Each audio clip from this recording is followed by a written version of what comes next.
Tuwing hinihiram niya mga anak ko, para sa kaalaman ng lahat ng tao, and as God is my witness, ako ang sinisiraan niya sa mga anak ko. Okay? Dennis, wag mo tong i-deny ever because ang lagi mo sinasabi tuwing susunduin niya mga anak ko, paglaki nyo, I will tell you what your mom did to me.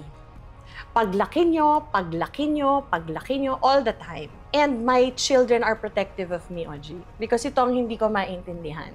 Ayaw mong maging tatay nila. He never fought for joint custody. Never niyang hinihiram for sleepover sa mga anak ko. Simula nung bata sila. Gusto mo ako ang magpaaral. Ako ang financially 100% was me. For 18 years, Oji. Pero gusto mo ko siraan sa mga anak mo. So what did you want to happen? Umuwi sila sa bahay ko. Ako ang magpalaki pero galit sila sa nanay nila. Diba?